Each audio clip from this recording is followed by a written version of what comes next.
Bonjour à tous, nous sommes ravis de vous présenter la première table ronde de la journée, intitulée Les facteurs pour une mobilité douce au service du bien-être. La mobilité, dans toutes ses dimensions, se trouve aujourd'hui au cœur des enjeux urbains et sociétaux. Nous allons tenter d'analyser ensemble les facettes qui conditionnent notre mobilité urbaine et surtout les facteurs qui permettent d'aller vers une mobilité douce, qu'il s'agisse de l'utilisation des transports en commun ou des mobilités actives. Comment concilier l'amélioration du bien-être des citoyens avec la mise en place de solutions de transport respectueuses de l'environnement? Comment développer les politiques urbaines en adéquation avec les attentes des citoyens? Quels sont les paramètres à prendre en compte pour réaliser un report modal des modes de transport carbonés vers des modes de transport plus verts?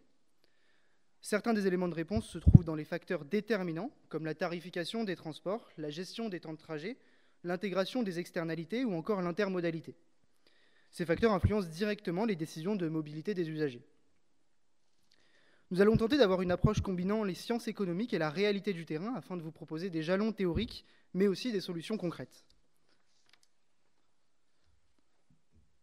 Pour ce faire, nous allons accueillir Madame Maïté Stéphan.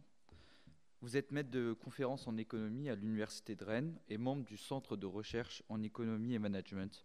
Votre thèse de doctorat, que vous avez soutenue en 2015 à l'Université de Montpellier, s'intitulait « Fiabilité du temps de transport, mesure, valorisation monétaire et intégration dans le calcul économique public ». Vous travaillez sur les politiques de transport public en vous interrogeant notamment sur l'impact du temps de trajet ou de l'information aux voyageurs sur le bien-être des usagers. Nous sommes également honorés d'accueillir M. Armel Guénéguès. Vous êtes diplômé de l'École centrale et de l'ESSEC Business School. Vous avez rejoint le groupe Transdev, où vous êtes resté quasiment 10 ans en occupant des fonctions de développement des différents réseaux de transport urbain. Vous travaillez aujourd'hui pour le groupe Keolis, où vous occupez la fonction de directeur marketing commercial et innovation du transport rennais. Vous allez nous apporter quelques éléments pratiques du développement d'une politique urbaine de mobilité douce en vous appuyant sur l'exemple rennais. Merci.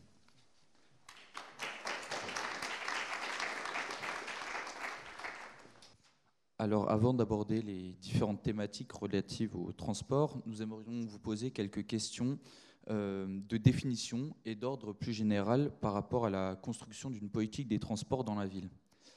Ainsi, pourriez-vous nous définir les notions de mobilité et de mobilité douce?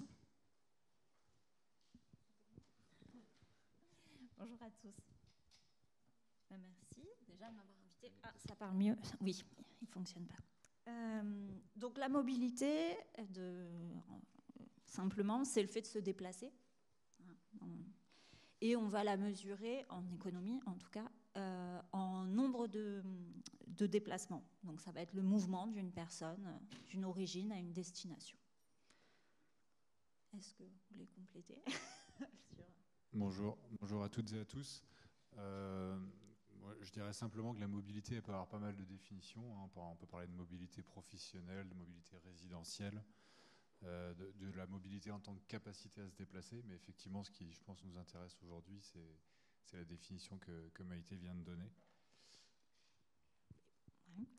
Pour la mobilité douce,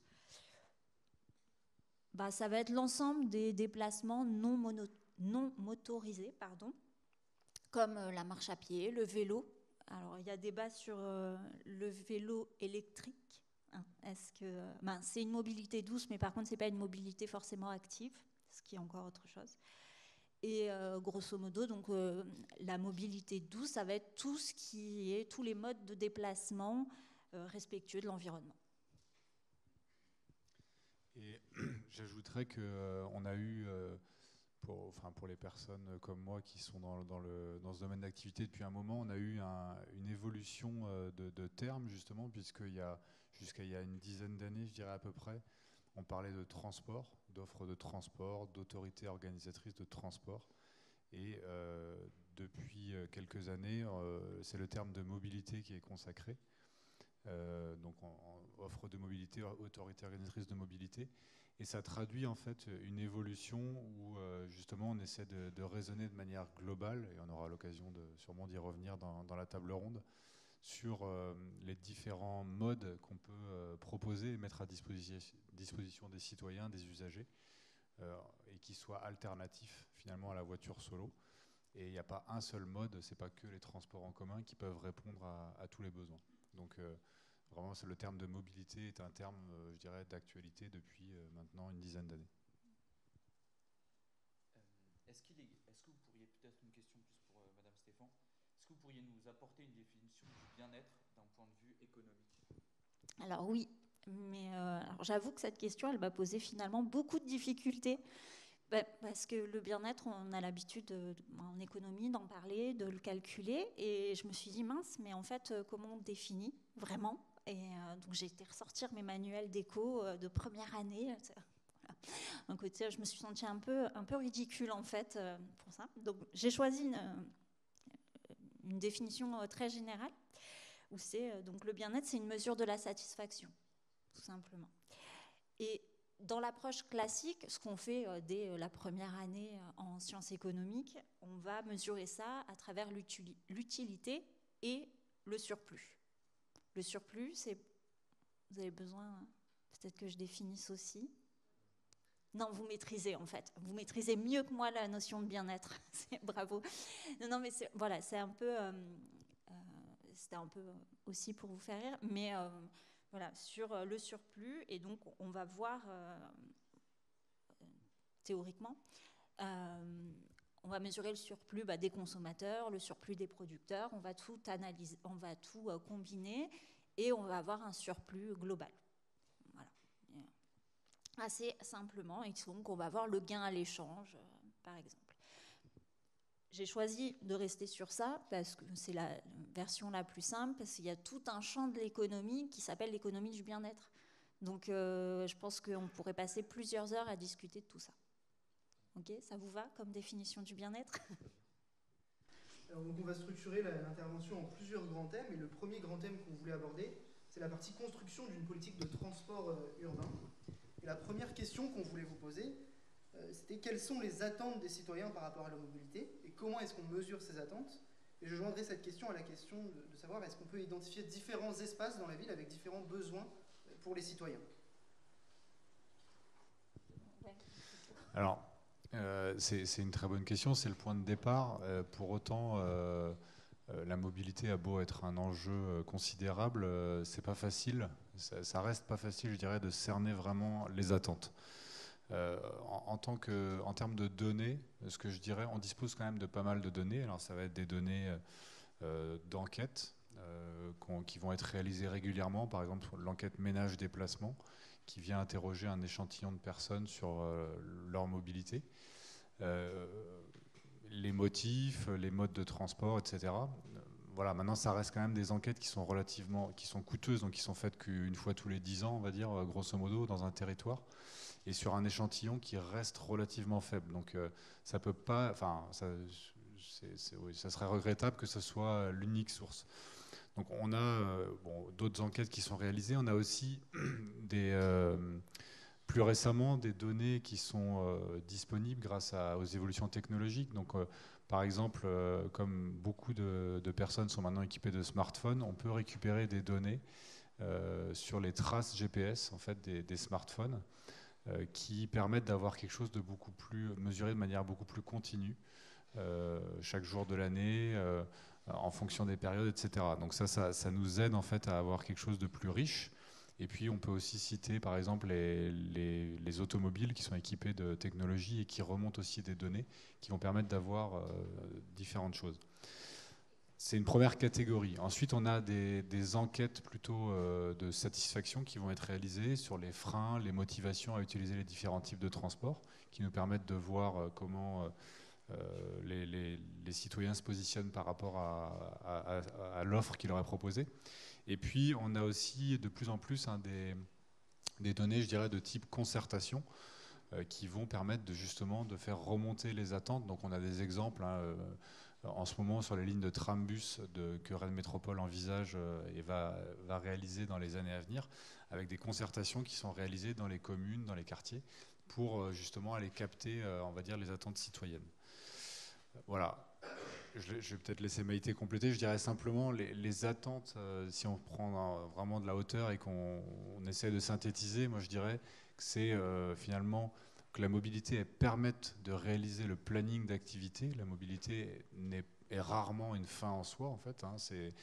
Voilà, si on a envie ou besoin d'aller au travail, de faire telle activité, de déposer ses enfants, etc. Donc c'est que finalement l'offre de mobilité, elle le permette. Et puis deuxièmement, c'est qu'elle soit simple. Et c'est là, c'est un enjeu, je dirais, facile à exprimer, mais difficile à atteindre.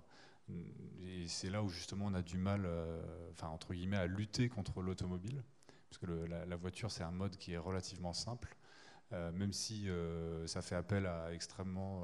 J'avais entendu que c'était... pour le cerveau, conduire, c'était quelque chose qui était extrêmement complexe. Mais je veux dire, au final, c'est un mode qui est très simple et on a du mal à atteindre un tel niveau de simplicité avec les autres.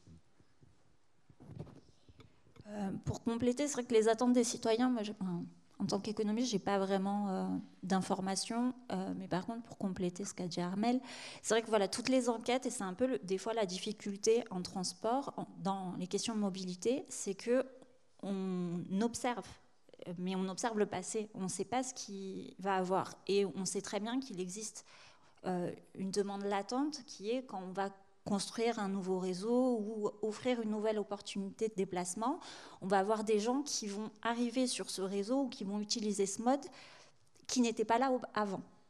Donc ça peut être difficile de vraiment savoir les attentes spécifiques. Et parfois, il y a un peu, pour la voiture notamment, il y a un petit peu d'inertie. Hein. Je pense qu'on en reparlera, mais c'est... si vous demandez à des usagers de la voiture ce qu'ils veulent, globalement, ils ne veulent pas de congestion, mais rester dans leur voiture. On simplifie, hein, vraiment. Donc voilà.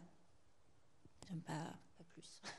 Après, sur l'enjeu des différentes attentes, effectivement, selon les espaces au sein de la ville, alors c'est vrai que de manière générale, effectivement, les réseaux sont souvent structurés avec on va dire une conception et des objectifs particuliers à la ville-centre et au cœur de territoire qui va être effectivement avoir des caractéristiques particulières en termes de compacité, de densité de population, de contraintes sur la voiture aussi souvent.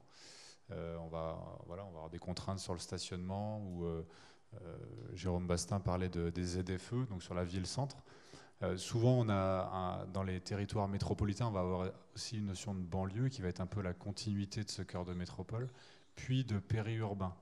Et avec des réalités effectivement d'habitat qui seront différentes, de taux de motorisation qui seront différents. Après, quel est l'œuf, quelle est la poule aussi, hein, mais voilà. Après, à Rennes métropole, on a une caractéristique un peu particulière, assez rare finalement, en tout cas en France, de ville archipel, qui fait qu'on a souvent dit que Rennes était la ville sans banlieue. Donc on a vraiment ce cœur de métropole compact qui est juste Rennes et puis les 4 communes, on va dire, qui touchent directement Rennes. Et puis après du périurbain avec des anciens bourgs un peu qui ont grossi, mais qui sont séparés en fait du cœur et entre elles par une ceinture verte. Et c'est le concept de la ville archipel. Donc c'est vraiment quelque chose qui est assez particulier et qui a des conséquences très fortes sur le réseau de transport et la mobilité, mais ça on en reparlera sûrement plus tard. Alors du coup, on a commencé à poser quelques jalons théoriques, mais finalement, d'une manière pratique, qui sont les acteurs de la politique de la ville? Est-ce qu'il n'y a que des acteurs publics qui construisent cette politique de transport, ou est-ce qu'on voit des acteurs privés comme des entreprises, des associations, des syndicats?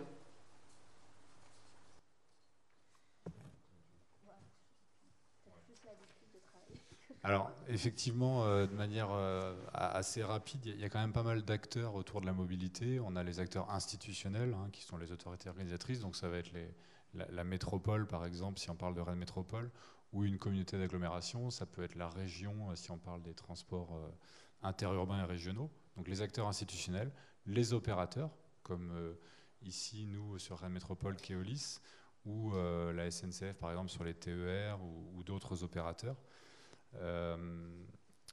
On va avoir également, d'ailleurs il y a d'autres opérateurs, hein, on pourrait parler par exemple de l'autopartage. Hein. L'autopartage à Rennes, c'est opéré par une SPL qui s'appelle Citédia. Donc il y a différents opérateurs. On a ensuite des parties prenantes assez diverses, donc des associations d'usagers, comme par exemple Lotive ici, ou Rayon d'Action sur la partie vélo, par exemple. C'est pas que les transports en commun. Et puis, on a également les représentants des entreprises, des étudiants, des syndicats, les associations de personnes à mobilité réduite, tous ces acteurs-là qui gravitent autour de la mobilité et qui sont réunis dans ce qu'on appelle alors à Rennes Métropole, ça s'appelle le Conseil des mobilités. Parfois, ça s'appelle le comité des partenaires, mais ça a été rendu obligatoire par la loi LOM fin 2019. Donc finalement, c'est un conseil qui va se réunir sous l'égide du vice-président ou de la vice-présidente à la mobilité, donc Mathieu Teurier à Rennes Métropole, qui va se réunir une fois, enfin on va dire quelques fois dans l'année, peut-être 6 fois par an, pour venir débattre de l'évolution de la politique de transport. Et puis, on pourrait aussi citer les universités peut-être, mais je te laisse en parler. Les universités, oui, ça arrive, oui. Avec les universités, on peut jouer un rôle aussi, notamment. Dernièrement, on a pas mal été utilisé, utilisé pas le bon terme, mais pour créer nos plans de déplacement, donc avec des enquêtes sur tous les campus sur l'université de Rennes. Donc ça a été un gros travail fait globalement par des étudiants de master, du moins dans ce que j'en ai comme connaissance.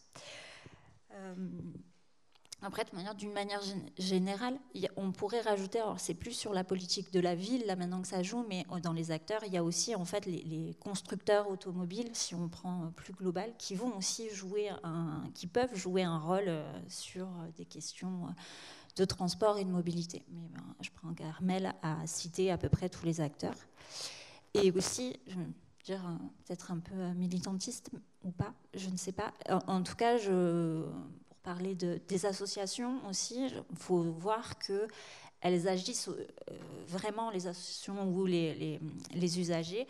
Notamment, là, il y a eu l'arrêt des travaux de l'A69 sur Toulouse, qui est loin de notre territoire, mais qui a eu c'est un peu historique, quoi, cette décision où, par une association qui vise à protéger l'environnement, a réussi à arrêter un projet porté par le gouvernement, par l'État, de construction de routes. C'est assez historique et je pense intéressant de voir que les choses bougent aussi à ce niveau-là, d'un point de vue administratif.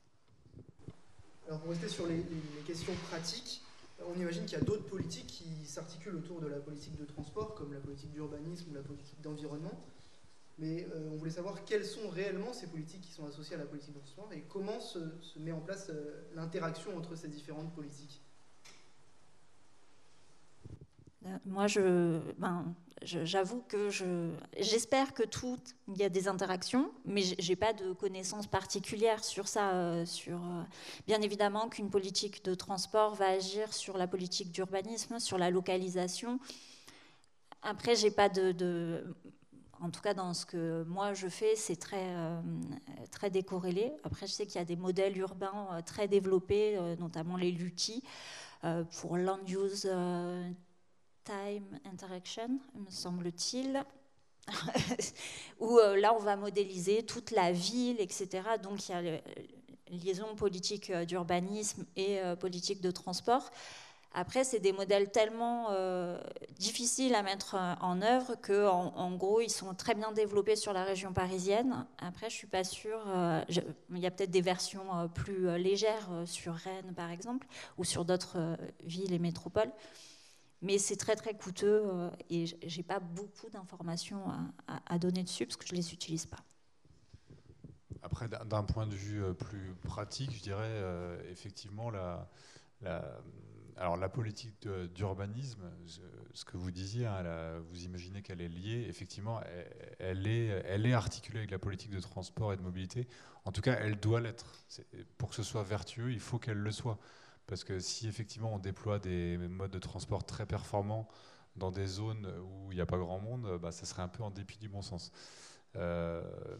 Souvent, alors Rennes n'est pas une ville, enfin n'est plus depuis longtemps en tout cas une ville de tramway, mais dans les villes, il y a beaucoup de villes en France qui depuis les années 80 ont remis en service des tramways, et on voit bien à chaque fois quasiment ça a été autant un projet urbain qu'un projet de mobilité. Il y a vraiment eu une requalification des zones traversées, un embellissement, et donc les deux étaient intimement liés. Mais même sur Rennes, Rennes Métropole, qui est une ville qui a choisi le métro, on a des exemples tout à fait flagrants de cette articulation. Si on prend la ligne B, qui est vraiment le mode de transport qui a été mis en service le plus récemment sur Rennes, on a des quartiers comme La Courouse ou Cesson Via Silva, qui finalement sont des quartiers en devenir et qui ont, dont le développement a été planifié de manière intimement liée avec le mode de transport. Et si on prend un quartier historique comme le quartier de Maurepas, qui a été construit dans les années 70, un grand ensemble péricentrique, son visage a été totalement transformé en même temps que l'arrivée du métro. Et ça, c'est vraiment un choix de la collectivité qui a voulu faire un projet urbain autant qu'un projet de mobilité, enfin les deux étant liés. Et c'est particulièrement vertueux. On pourrait aussi citer la politique de décarbonation. Donc, Rennes Métropole s'est doté d'un plan climat air-énergie territorial qui a été évoqué. Ce plan climat, il est évidemment intimement lié avec le plan de déplacement urbain, puisque la mobilité représente 40% des gaz à effet de serre. Donc il faut bien articuler les différentes politiques si on veut qu'il y ait au bout du compte une efficacité. Vous avez évoqué le concept de métropole archipel en parlant de la ville de Rennes. Est-ce qu'on voit des spécificités de la politique des transports rennaises par rapport à d'autres villes françaises? Vous avez cité l'exemple du choix du métro qui a été fait à Rennes par rapport à celui du tramway, par exemple. Est-ce que vous en avez? Il y a d'autres spécificités? Ouais. Moi, ce que je dirais, c'est effectivement... Rennes, effectivement, a été citée comme la plus petite ville du monde avec une ligne de métro quand le métro a été lancé. Alors après, il y avait match avec Lausanne, avec Tallinn en Estonie. Mais bon, maintenant, avec 2 lignes, on est peut-être la plus petite ville. Mais c'est sans doute lié, enfin, c'est lié à différentes choses, mais c'est sans doute lié à ce caractère métropole archipel avec un centre très compact, avec la volonté aussi avec un centre historique médiéval qui n'était pas forcément facile à traverser avec un tramway.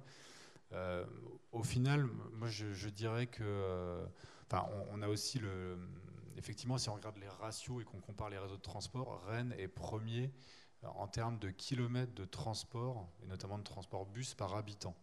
C'est à la fois le signe, c'est à la fois le fruit de cette urbanisation en métropole archipel. Il faut traverser des zones.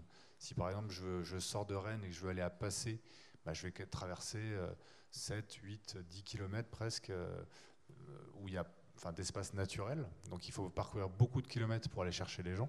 C'est aussi le signe de l'ambition en fait de la métropole en termes d'offres de transport. Il y a une offre très élevée, j'espère que vous en êtes toutes et tous convaincus, mais il y a une offre de transport très élevée, et voilà, donc je dirais que Rennes, quelque part, se classe vraiment dans le peloton de tête, mais voilà, après il n'y a pas de différence majeure à part ça, sauf les 2 points peut-être que je viens de réévoquer là. On le voit, je dis le peloton de tête, c'est si on regarde un indicateur comme le nombre de déplacements en transport en commun par habitant sur une année, Rennes va être vraiment dans les 5 ou les 3 même pratiquement réseaux les plus utilisés. C'est signe de sa performance. Moi, j'ai envie de dire que globalement, de toute manière, pour chaque territoire, il faut avoir sa propre politique de transport. C'est pas possible de prendre ce qui a été fait à Rennes et de le transposer ailleurs, parce qu'il y a des spécificités. À Rennes, c'est une ville archipel, donc ils ont fait. Voilà, pour le métro, c'est vrai que c'était assez étonnant, peut-être comme choix à ce moment-là, mais ça se justifie. Et j'avoue, moi, quand je suis arrivée, pour continuer sur les politiques de transport, comme je vivais à Montpellier jusque-là, et Montpellier, où j'ai été surprise en arrivant à Rennes, c'est la place de la voiture. Alors, qui a changé depuis, je suis arrivée en 2017, où la ville de Montpellier a décidé depuis une vingtaine d'années de sortir la voiture, alors, avec plus ou moins de succès, mais il y avait des zones piétonnes très très grandes, avec l'arrivée du tramway notamment, c'est les années 98, parce que je crois 97-98, pour le mondial, vous n'étiez peut-être pas né. Là, c'est le moment douloureux pour nous. Et donc, quand je suis arrivée, je me suis dit, mon Dieu, là, moi, je me promenais en ville sur la route, parce que j'avais cette habitude-là où il n'y a plus de voitures en ville, dans le centre historique. Et c'est vrai qu'à Rennes, au début, je me faisais un peu piéger. Et c'est vraiment pour montrer voilà, qu'il y a une différence. Pourtant, la taille de la ville entre Montpellier et Rennes est à peu près similaire. Mais voilà, il y a eu des choix différents de fait en termes de politique de transport dès le début. Et bon, à Montpellier, c'est aussi un choix presque d'un homme à l'époque de dire les voitures, on les enlève. Point. Vous vous débrouillerez sans voiture. Ça, c'était dans les années début, on va dire 2000, quoi. Depuis, il y a eu encore des changements sur la politique de Montpellier. À présent, nous aimerions aborder un thème crucial pour la réussite d'une politique des transports, celui du report modal. Est-ce que vous pourriez d'abord nous donner une définition du report modal et nous en donner quelques exemples? Et ensuite, nous aborderons des exemples plus concrets sur ce thème-là. Je me charge de la définition. Casquette universitaire, on fait les définitions.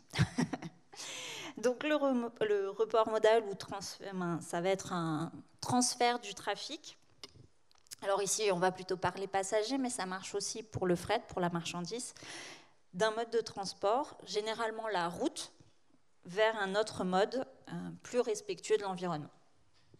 Des exemples, c'est simple, hein. Vous lâchez votre voiture et puis vous prenez le métro. On a fait un report modal. Voilà. On met un camion sur un train, on a fait un report modal. Et si on veut continuer un peu sur la partie définition, quels sont les facteurs qui vont être déterminants pour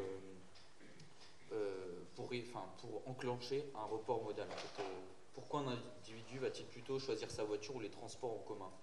Est-ce qu'il y a des facteurs généraux ou est-ce que c'est plus spécifique? Facteurs, qu'est-ce qui va influencer le report modal? Ça, c'est une très bonne question. Et si si on avait vraiment la réponse, le problème de la place de la voiture serait réglé. On sait, les études montrent que en fait, un vrai changement de mode, donc c'est souvent lié à un choc. Donc, choc, ça peut être un déménagement. Vous vous installez dans une nouvelle ville, vous changez un peu vos habitudes et donc vous abandonnez la voiture. Le Covid a été un choc aussi. Après, à voir si ça a vraiment été une diminution de la place de la voiture ou autre chose qui a changé. Mais voilà, c'est plutôt ça. Parce qu'après, des vrais facteurs qui influencent le report modal, moi j'ai du mal à en connaître. Il y a l'offre aussi. De toute manière, si, ça, c'est assez évident. Si vous n'avez pas d'autres moyens de vous déplacer que votre voiture, vous ne risquez pas de changer de comportement. Mais voilà, vraiment quelque chose qui influence de manière certaine le comportement des individus, c'est assez difficile de trouver. Et sur cette question du choc, ça va plutôt être justement à chaque fois vers un mode de transport plus respectueux de l'environnement? Non, pas forcément. Le report modal, normalement, c'est ça, mais est-ce que ça veut dire qu'on va toujours changer vers un mode de transport plus éco-friendly? Pas forcément. C'est notamment ce qu'on a observé avec le choc du Covid. Il y a eu, au départ, il y a des gens qui ont pris le vélo, qui sont mis à faire du vélo, donc très bien. Là, ça reste. Mais souvent, c'était des gens dont, avant, ils étaient dans les transports en commun. Et par contre, il y a eu une partie aussi des gens qui étaient dans les transports en commun qui ont repris leur voiture pour des raisons de sécurité. À ce moment-là, on avait très très peur de partager un environnement avec d'autres personnes. On ne savait pas s'ils étaient malades, etc. Donc on n'avait pas forcément envie de se retrouver dans un métro ou dans un bus serré, masqué, etc. Mais voilà, finalement, on n'est pas sûr que ce soit toujours vers un mode de transport plus éco-friendly. Après, donc je partage bien sûr ce qui a été dit. Ce qu'on peut dire, on a des facteurs comme le temps de transport qui va forcément être déterminant. Le le confort aussi qui va jouer. Alors moi, je peux m'exprimer plus facilement parce que je ne suis pas universitaire, donc je n'ai pas besoin d'étayer tout ce que je dis, contrairement peut-être à Maïté, mais le temps, le confort, le prix, on en reparlera, mais avec c'est intéressant d'essayer de peser réellement le facteur prix. Les convictions écologiques, alors ça a été évoqué dans le mot d'introduction pour dire, effectivement, et c'est ce qu'on constate aussi, que c'est sans doute, nous les études montrent aussi, quand les études qu'on peut faire montrent que c'est pas déterminant. Ça va plutôt être un facteur, peut-être une fois qu'on a décidé de changer de mode pour une raison X ou Y, ça va être un facteur finalement de fidélité au nouveau mode. Je veux dire, en plus, ça me permet d'être en phase avec mes convictions écologiques ou de raconter ça aux autres, etc. Mais rarement déclencheur. Et après, il y a un autre facteur qui n'est pas en soi un facteur, mais qui est l'habitude. C'est ce qui a été évoqué, en fait, la force de l'habitude. Et c'est là où l'apport des sciences comportementales est intéressant, c'est comment réussir à faire changer les habitudes. Parce que le cerveau, en fait, il se met en mode automatique dès qu'il peut. Parce que s'il fallait à chaque fois qu'on a une micro-décision à prendre, réfléchir et faire une analyse multicritère, on s'en sortirait pas, on serait en surchauffe en permanence. Donc en fait, on prend des habitudes à un moment donné, et les modifier, c'est très compliqué. Donc cette notion d'habitude, c'est vraiment quelque chose qu'il faut qu'on creuse, nous notamment opérateurs de mobilité, pour réussir à faire bouger les lignes. Je rajouterais juste, est-ce que la pandémie de Covid-19 et les confinements ont constitué un choc qui a pu être bénéfique au report modal? Est-ce que vous avez vu une certaine augmentation du trafic dans les transports en commun après les différents confinements? Moi, j'ai pas les chiffres en tête, mais forcément, je ne suis pas opérateur de transport. Et par contre, je crois que la part modale du vélo, elle n'a pas trop bougé, quoi. Donc, ça reste assez stable. Donc, peut-être pas un choc dans la durée, en fait. Ça a été un choc très ponctuel, mais qui n'a pas forcément créé des habitudes sur le long terme, surtout qu'on a vu des habitudes de travail, notamment se changer avec beaucoup de télétravail. Donc finalement, on peut se dire aussi, un individu peut se dire, mais bon, ok, moi je prenais les transports en commun, mais maintenant je télétravaille 2 jours dans la semaine. Bon, finalement, je peux prendre ma voiture les 3 jours restants. Voilà, c'est plus pratique, c'est plus... donc ça n'a pas forcément eu voilà. Pour l'instant, dans les données, on ne voit pas de changement très fort sur la répartition modale des modes. Il y a une légère baisse de la voiture au niveau national. Le vélo reste identique. Forcément, s'il y a une légère baisse du niveau de la voiture, c'est forcément reporté un peu sur les transports en commun. Mais c'est l'ordre de 3%, quoi. C'est pas fou. Et malheureusement, le Covid, comme ça a été évoqué, ça a d'abord été un effondrement de la fréquentation des transports en commun, alors parce que la demande était plus limitée du fait des confinements, mais aussi parce que c'était le lieu. Il y a eu un moment où il n'y avait que dans les transports qu'il fallait mettre le masque. Donc c'était vraiment identifié, on oublie, mais comme le lieu où on pouvait choper le virus, en fait. Donc il fallait surtout mettre un masque dans les transports. Donc ça a créé cette appréhension. Et je dirais que à peu près maintenant, donc on va dire presque 5 ans, ou on va dire 4 ans après 5 ans après le pic du Covid, en tout cas, ça n'est que maintenant que les réseaux de transport en commun retrouvent leur fréquentation d'avant Covid. Donc c'est pour vous dire que ça a été un choc. Alors c'est pas le cas à Rennes, parce qu'il y a eu la ligne B qui a créé un choc d'offres, qui a vraiment fait revenir, et plus que revenir, les usagers. Mais ça a été plutôt un traumatisme pour les transports en commun. Et à ce propos, sur le sujet de l'intermodalité, c'est-à-dire le fait de devoir prendre plusieurs moyens de transport, est-ce que c'est un frein dans l'utilisation des transports publics? Et quelles solutions vous envisagez pour faire face au problème des trajets en plusieurs temps? Par exemple, quelqu'un qui amène ses enfants avant d'aller au travail. Monsieur Bastin a parlé du marathon des matins. Quelles solutions est-ce qu'on peut imaginer pour essayer d'adapter l'offre de transport pour ce type d'utilisation qui sont très particulières?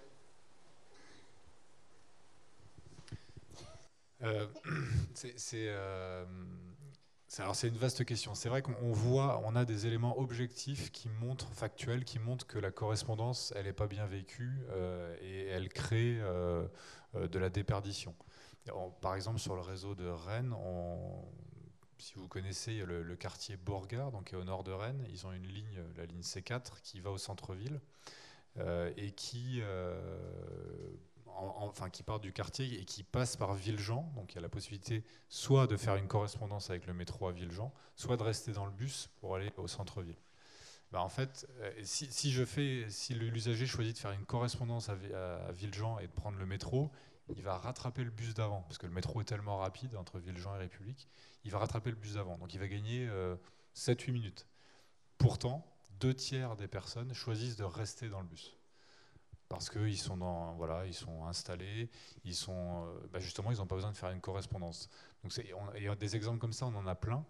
Et encore là, c'est 2 modes du réseau Star. Si c'est avec le réseau Braze-Go, avec un autre réseau, il y a des ruptures tarifaires qu'il peut y avoir, des ruptures d'accès à l'information voyageurs, etc., qui vont créer encore d'autres difficultés. Donc c'est vrai que la correspondance, c'est un enjeu fort. Alors, l'enjeu est quand même, elle est mieux vécue si on fait correspondance avec un mode très performant. Les communes extérieures, périurbaines de Rennes Métropole sont rabattues sur le métro. Et pour autant, on n'a pas vu la fréquentation des transports en commun baisser, mais plutôt quand même se développer, parce que la correspondance, est très performante. Mais en situation de choix, les usagers préfèrent aller directement à destination. Sur la deuxième partie de la question, donc là, c'est une question très complexe sur effectivement qu'est-ce qu'on peut faire. On a des solutions, on va dire, en termes de mobilité. Par exemple, quelqu'un qui va vouloir déposer son enfant puis aller au travail. On a une offre de vélos, par exemple de vélos cargo, de vélos long tail. Alors c'est un peu, pour l'instant, en tout cas en France, c'est plutôt pour les bobos, mais il y a des, majoritairement on va dire, mais il y a des pays où c'est quand même extrêmement développé, hein, les pays en Allemagne ou en Scandinavie par exemple.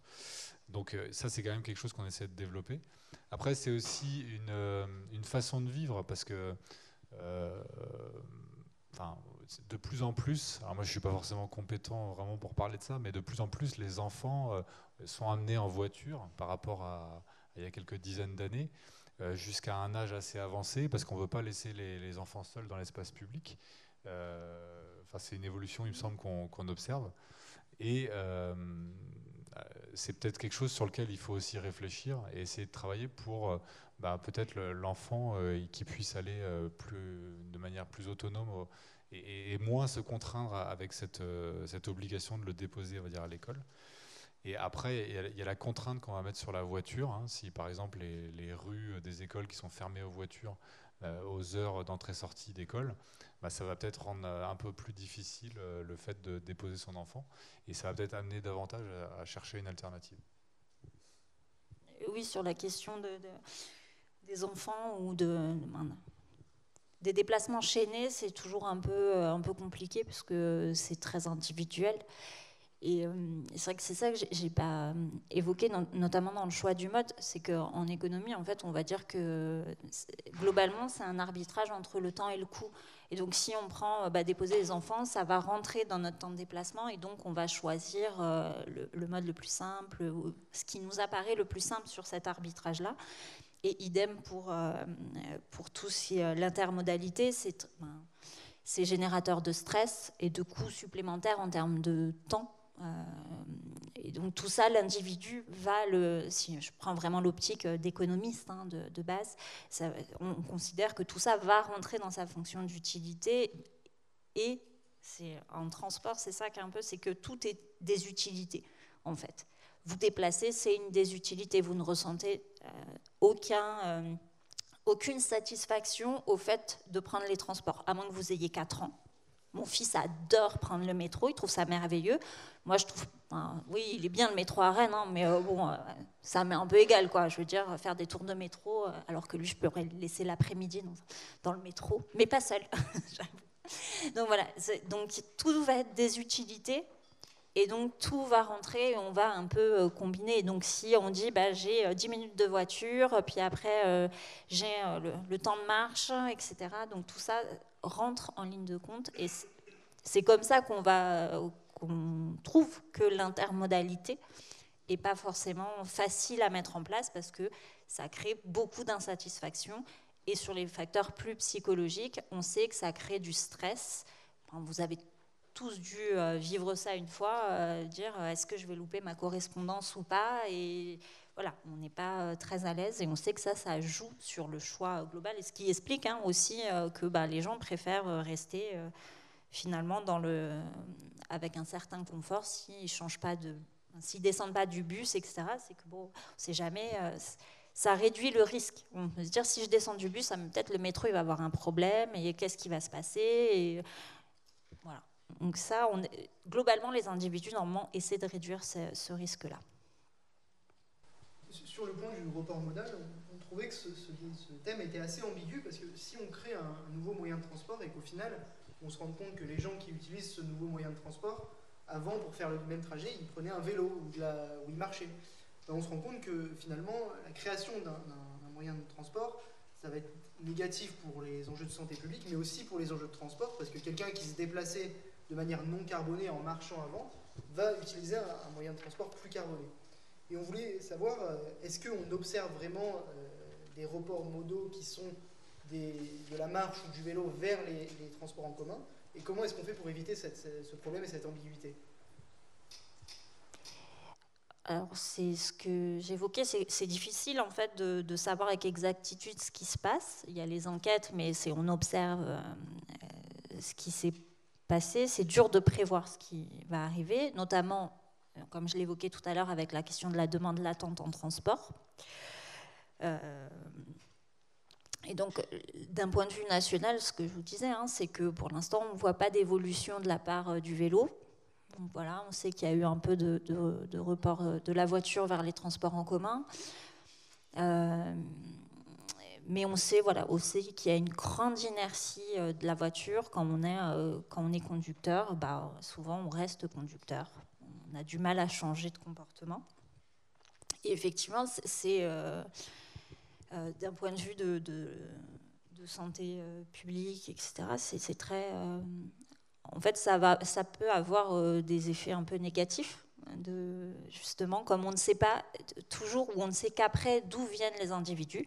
C'est vrai qu'on peut observer que en fait, c'est des usagers du vélo qui sont partis vers les transports publics. Donc ça, c'est grand débat, et notamment, il y a eu des études qui ont été faites sur le covoiturage par l'ADEME, notamment, et qui montrent que sur le covoiturage, on prend plutôt de la part. Le covoiturage a tendance à prendre de la part modale des transports en commun. Donc en plus, d'un point de vue de l'environnement, c'est pas top du tout, quoi. Donc c'est une question assez complexe. Après, on en reparlera peut-être plus tard, mais c'est vrai qu'il y a eu certaines villes ou collectivités qui ont décidé de passer à la gratuité des transports. Et il y a tout un débat, c'est un des grands débats de la profession, on va dire.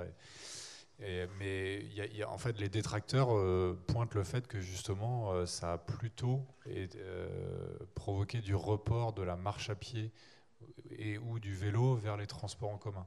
Parce que c'est vrai que finalement, si le transport est payant, les 600 mètres à pied, les 600 mètres, je vais les faire à pied. Si c'est gratuit, il y a un bus qui arrive, je monte dedans. Bon, il y a forcément ce phénomène-là. Donc c'est quelque chose qu'il faut regarder de près. Après, pour être un peu plus positif, entre guillemets, moi, sur le prisme de Rennes Métropole, on voit quand même, mais c'est un territoire métropolitain, donc c'est vrai que si on regarde à l'échelle nationale, c'est malheureusement moins positif, mais sur l'échelle métropolitaine de Rennes, on a vu quand même la part de la voiture qui a beaucoup diminué, enfin beaucoup. Ça reste le mode de transport numéro 1, mais qui a quand même pas mal diminué depuis 10 ans. Et les dernières enquêtes ménages montrent effectivement qu'il y a eu un report modal vers les transports en commun, vers le vélo, même si ça reste assez faible pour l'instant, vers la marche à pied. Le vélo, je dirais qu'il a été quand même sur Rennes Métropole multiplié par 2, mais on doit passer d'une part modale peut-être de 2% à 4%, quelque chose comme ça. Enfin, je n'ai pas les chiffres exacts en tête, mais il faut voir que ça reste assez minoritaire. Mais dans un territoire comme Rennes Métropole qui a une croissance démographique continue, on a quand même vu le nombre de... Alors je crois que l'indicateur c'est le véhicule kilomètre, mais le volume de trajets en voiture qui a commencé à diminuer. Donc c'est quand même plutôt positif. Alors comment faire en sorte que le report modal s'opère depuis la voiture et non pas depuis la marche à pied ou le vélo? C'est en allant mettre en place des offres de mobilité qui vont être compétitives pour les gens qui sont dans leur voiture. Donc typiquement aujourd'hui l'enjeu c'est plutôt d'aller créer des offres attractives pour les gens qui sont pas dans le cœur de métropole, où il y a déjà une offre, on va dire, suffisante, avec le métro, les bus à haut niveau de service, etc., mais plutôt sur le périurbain, sur les extérieurs. C'est ça l'enjeu, en fait, pour aller capter des automobilistes, aujourd'hui. Dernière question sur le thème du report modal. On voulait vous interroger sur la question des nudges. Peut-être que vous pouvez nous donner une définition des nudges avec votre casquette d'universitaire. Et est-ce que les nudges, c'est une technique qui est envisageable pour favoriser justement ce report modal? Et est-ce que c'est une technique qui est utilisée sur la commune de Rennes? Casquette universitaire. Les nudges, ça va être un petit coup de pouce. En fait, en gros, on va fournir une info ou on va modifier quelque chose et ça va un coup de pouce. Typiquement, pour des exemples de nudge qui ne sont pas dans le transport, le fait... le score sur vos produits alimentaires, ça va être un nudge A, B, C. Oui, le Nutri-Score, voilà, merci. Il y a l'éco-score aussi. Donc le Nutri-Score, c'est un nudge, en fait. Ça modifie... vous avez une info, ça modifie strictement rien en soi, ça n'a rien changé pour vous. Mais par contre, si vous y êtes attentif, vous pouvez choisir de prendre des produits plutôt A et d'éviter les produits E. Bon, voilà. Autre nudge aussi qu'on fait, ça peut être dans le changer l'option de base. Exemple, vous devez choisir un repas et en fait, par défaut, c'est le repas végétarien qui est coché. C'est un nudge parce qu'il vous faut, si vous voulez de la viande, c'est vous qui faites la démarche. Et comme il y a plein de gens qui sont souvent indifférents, ça permet de toucher plus de gens. Si nudge dans les transports qu'on voit apparaître assez récemment, je crois sur les recherches d'itinéraires, maintenant en voiture. Vous avez l'option par défaut, normalement, c'est celle qui est la meilleure d'un point de vue environnemental. Donc, alors qu'avant, on était plutôt, soit c'était la distance la plus courte, soit le temps de déplacement le plus court. Voilà. Et ça, c'est un changement et vous ne l'avez peut-être même pas vu. Par contre, si vous n'avez pas envie de faire ça, vous pouvez aller chercher dans vos options pour repasser sur le temps le plus court ou la distance la plus courte. Et après, est-ce que ça a un impact ? Alors moi, j'ai jamais travaillé sur les nudges, vraiment. Par contre, vous l'avez dit, j'ai pas mal travaillé sur l'information. L'information, globalement, elle ne change pas les comportements. Elle renforce plutôt les comportements. Donc, alors, si vous êtes usager des transports en commun, ça renforce ça. Si vous êtes usager de la voiture, malheureusement, ça renforce aussi. Et l'information, alors je passe, information, c'est tout, tout ce que vous voulez. C'est vraiment, je ne vais pas spécifier une information en soi. Ça a tendance aussi à avoir l'effet d'optimiser son temps de trajet. On va y chercher. Si vous êtes dans la voiture, vous allez accepter la petite notification qui vous dit si vous passez par là, vous pourrez réduire. Et vous allez l'accepter et donc vous passez moins de temps dans les transports. Voilà, ça va être et pareil en fait pour l'information, même dans les transports en commun. Si vous avez le métro, il est en panne, on peut vous dire vous allez prendre l'info pour changer et aller réduire ce problème-là ou marcher les quelques mètres qu'il faut, ou prendre le bus correspondant. Mais voilà, dans les études que j'ai pu lire, on ne voit pas spécifiquement de changement de comportement suite à la fourniture d'informations. Ce qui a été d'ailleurs un grand mythe pendant longtemps des pouvoirs publics. Il y a une dizaine d'années, les pouvoirs publics, il y a eu un moment où tout le monde voulait son application mobile, etc. Et l'idée de beaucoup de villes ou communautés de communes, etc. Globalement, les pouvoirs publics, c'était de dire, mais si je fournis suffisamment d'informations aux gens, ils vont aller la chercher et ils vont avoir un comportement vertueux. Bon, toutes les villes ne sont pas dotées d'une application mobile parce qu'on a vu que ça ne fonctionnait pas vraiment comme ça. Juste pour dire, alors que par rapport à ce qui vient d'être dit, l'information, en tout cas nous,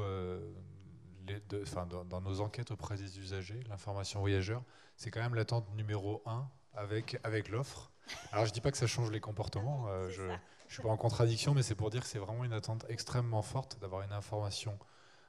En gros, c'est plus d'offres, plus de bus, et une information fiable, y compris en situation perturbée, et j'ai envie de dire surtout en situation perturbée, pour que je puisse finalement adopter un plan B si le plan A ne fonctionne pas. Même si le métro de Rennes fonctionne toujours, il n'est jamais en panne, hein, c'est ça l'avantage. Voilà, après, en particulier sur l'aspect nudge, c'est quelque chose qui est un peu émergent, notamment sur le domaine de l'information voyageur. Par exemple, on va essayer de l'utiliser, on a pu le faire, y compris à Rennes ou dans d'autres réseaux, sur l'utilisation des ascenseurs, par exemple, pour faire en sorte que ce soit bien les personnes à mobilité réduite qui puissent en bénéficier et qui ne soient pas surutilisées par les personnes qui n'en ont pas besoin, sur des sujets comme laisser descendre avant de monter.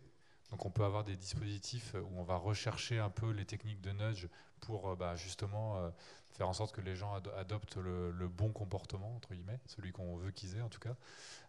Voilà, ça va être sur ces domaines-là, où par exemple pour indiquer, plutôt que prendre le métro pour une station et venir finalement entre guillemets le saturer, on va valoriser le fait que le centre-ville, par exemple, depuis la gare de Rennes, il n'est qu'à 5 minutes à pied. Donc c'est sur ce type de choses qu'on va essayer d'utiliser des nudges, mais ça reste encore largement à développer et ça reste très émergent. On va passer maintenant à un thème qu'on a déjà un peu abordé, celui du temps de trajet. Est-ce que vous pourriez nous donner les facteurs qui rendent les transports en commun plus rapides que la voiture et lesquels valent pour la mobilité douce, notamment la marche et le vélo, et surtout dans quel cas la voiture reste-t-elle le moyen le plus rapide, et dans un deuxième temps peut-être, est-ce que les voyageurs vont prendre en compte un seuil d'inconfort en fait, dans leur choix entre la voiture et les transports en commun à temps de trajet égal? Voilà. Vaste programme encore. Les facteurs qui rendent les transports en commun plus rapides que la voiture, j'ai envie de dire, c'est la congestion. Voilà, si vous avez une ville avec beaucoup de congestion, les transports en commun vont être plus rapides. Les voies réservées vont permettre aussi, les voies réservées aux transports en commun, hein, j'entends, ça va permettre de rendre plus rapide. Et après, j'ai envie de dire, ça dépend de la distance. Moi, j'ai du mal à identifier des vrais facteurs. En gros, si vous empêchez la voiture de rentrer, tout le reste devient mieux. Effectivement, pour que les transports soient plus rapides que la voiture, il faut limiter la vitesse de la voiture. Alors il y a la congestion qui fait ça. Les limitations de vitesse aussi. Hein. Il y a, par exemple, Rennes est passé, il y a 94%, je crois, des voiries de Rennes maintenant qui sont à 30 km/h. C'est un facteur majeur pour finalement rendre la voiture moins rapide. Et c'est aussi plus favorable au vélo, parce qu'on aura beau faire tous les aménagements qu'on veut, c'est le fait que les voitures n'aillent pas vite à un moment qui permet de faire en sorte que la pratique du vélo soit sécurisée. Donc c'est effectivement l'enjeu de baisser la vitesse de la voiture et augmenter celle des transports. Donc Maïté a cité les voies réservées. Effectivement, les aménagements, il y a aussi des systèmes, ce qu'on appelle de priorité au feu, qui existent, hein, qui sont déjà mis en œuvre mais qui se développent. C'est-à-dire le faire en sorte que quand le bus arrive, il a un ordinateur embarqué qui dialogue avec le feu ou avec un serveur qui dialogue avec le feu, qui fait que le feu va passer au vert. Et puis, je dirais qu'il y a aussi, nous, on a en tant qu'opérateur ou autorité organisatrice, on a un rôle dans la conception des lignes de bus. Si elles s'arrêtent tous les 150 mètres, elles ne pourront pas être rapides. Donc, il faut qu'on arrive à avoir, entre guillemets, le courage de limiter et d'avoir une interstation qui soit suffisamment grande pour que ce qu'on appelle la vitesse commerciale ne soit pas trop dégradée. Voilà. Après, on a des facteurs comme le temps d'embarquement, débarquement des voyageurs, donc faire en sorte qu'on puisse avoir par exemple des montées toutes portes et pas seulement porte avant quand on est sur des lignes très fréquentées. Enfin voilà, il y a aussi des petites choses sur lesquelles il faut qu'on joue pour, on va dire, donner une plus grande fluidité à tout ça. Voilà. Donc des facteurs pour les transports, mais aussi limitants de la voiture. C'est une conjugaison des deux. Oui, en général, ouais. Il y a un côté, c'est un peu, en gros, si on ne contraint pas les conducteurs, il se passe pas grand-chose. J'ai l'impression qu'il ne se passe pas grand-chose, quoi. Pour l'anecdote, alors je crois que c'est en Suisse, mais pareil, il y a longtemps, il y a 20 ans, où il y avait une idée de demander aux usagers de la voiture ce qu'ils avaient besoin, ce qu'ils n'avaient pas besoin. Et en fait, il fallait toujours rester dans le statu quo. En gros, il ne faut rien changer, il faut faire des voies en plus, etc. Et en Suisse, alors je ne sais plus dans quelle ville c'était, au bout d'un moment, ils ont dit, bon, on va arrêter de les écouter, en fait, les conducteurs, parce qu'en gros, tant qu'on les écoute, non, il faut laisser la vitesse à 50 km/h, il faut leur continuer à leur faire des places de parking. Voilà. Et un jour, ils ont dit, non, on arrête. Hop. Et, ils ont contraint la voiture et les gens se sont adaptés. C'est un peu, c'est peut-être un peu radical, hein, mais... Alors, sous réserve, et c'est ce que les politiques essaient de faire, qu'il y ait effectivement des alternatives qui soient crédibles. Là, on a un bon exemple de ça en ce moment sur Rennes, hein, c'est que le parking Vilaine, donc le parking qui est vraiment en hypercentre au pied des Galeries Lafayette, donc c'est un engagement de mandat de Nathalie Appéré qui va être supprimé, ce parking, hein, la Vilaine va être découverte. C'est possible, alors c'est complexe, hein, les commerçants ne sont pas ravis, ils ont des craintes, ce qu'on peut peut-être comprendre, même si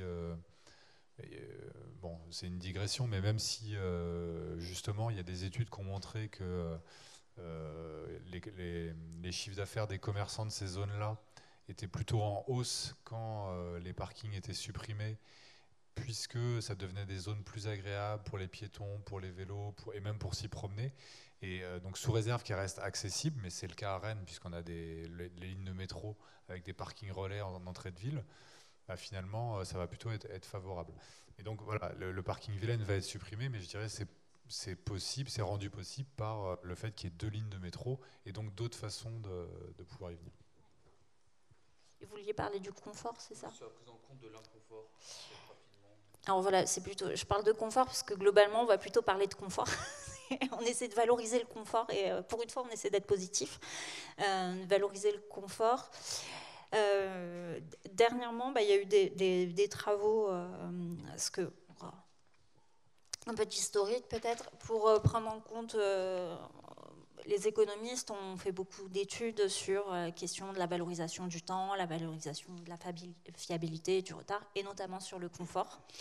Et actuellement, un truc qui est à peu près cadré, je crois, c'est de calculer, d'essayer de valoriser monétairement, de donner une valeur monétaire au fait d'être en fonction du nombre d'usagers par mètre carré dans les transports en commun.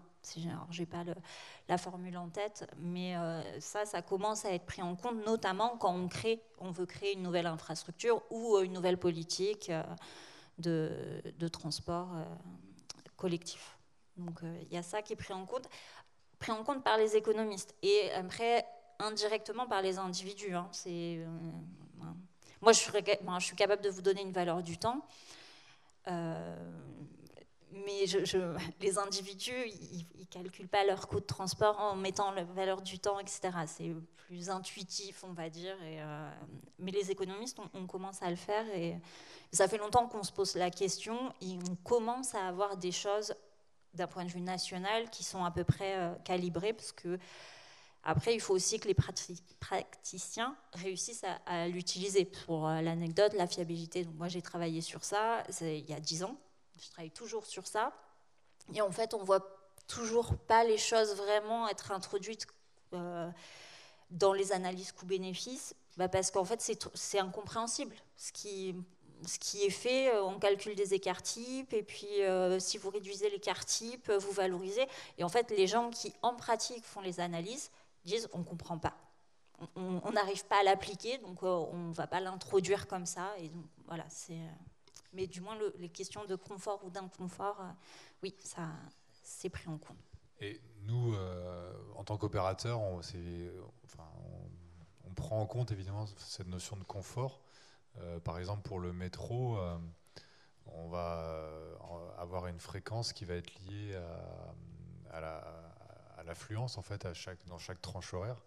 Et on prend des seuils qu'on considère comme des seuils justement d'inconfort qu'on ne veut pas dépasser en heure de pointe, et on prend des seuils différents en journée, en heure creuse on va dire, pour définir en fait la cadence des métros. Donc c'est bien pour garantir entre guillemets un certain confort.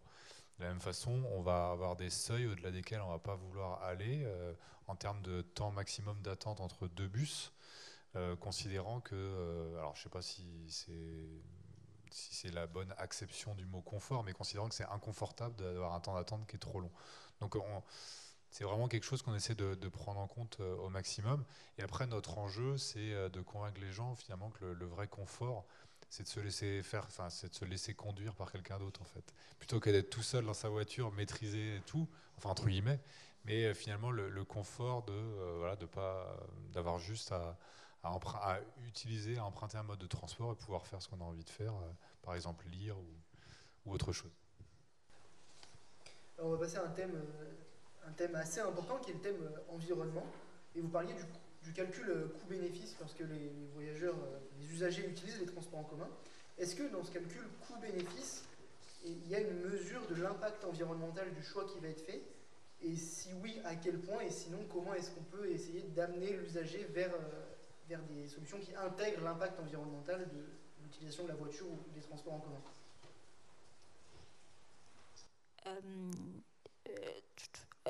Dans les analyses coût-bénéfice, oui, c'est pris en compte à travers... il y a beaucoup de choses qui sont prises en compte. Il y a le bruit, l'atteinte à... théoriquement, il y a beaucoup de choses qui sont censées être prises en compte. Donc, tout ce qui est bruit, l'impact environnemental, les émissions de CO2. À travers les émissions de CO2, tout est ramené par ça. L'atteinte à la biodiversité. Et forcément, j'en oublie. Donc ça, c'est censé être pris en compte. Après, c'est comment, je ne sais pas, parce que voilà, les économistes, on a tendance à mettre un prix à tout. On veut mettre un prix à tout pour pouvoir comparer les choses. Donc il faut trouver une valeur un peu de référence, etc. Il faut réussir à la déterminer, que ce soit la bonne valeur, qu'on ne se trompe pas. Voilà, donc c'est censé être pris en compte. Sur les usagers, je ne sais pas. Les usagers, toujours, moi, je reste casquette économiste. Les économistes ont dit qu'ils calculent, pour choisir leur mode de transport, on dit qu'un usager calcule son coût généralisé. D'accord ? Donc ça va être tout ce qui rentre en ligne de compte. Donc globalement, les facteurs les plus importants, c'est le prix et le temps de déplacement. Mais on peut imaginer... Théoriquement, toujours, on peut imaginer qu'on rentre en ligne de compte l'impact environnemental, etc. Par contre, ça, je ne saurais pas vous dire à combien individuellement vous le valorisez. Donc là, c'est compliqué. Ça va être plus sur... On va l'observer, en fait, sur le choix modal. On va pouvoir l'observer comme ça. Je vais vous donner un exemple. Moi, j'ai une voiture, mon permis. Mais ce matin, je suis venue en transport en commun. Alors qu'en fait, c'était pas du tout... et c'est plus parce que je me vois pas dire « Ah, bonjour, je viens participer à une table ronde, et puis je suis venue avec ma petite voiture qui pollue. » Donc non, je suis venue en transport en commun, mais c'est finalement assez coûteux en termes de temps et d'argent, parce que de chez moi, j'aurais mis 15-20 minutes.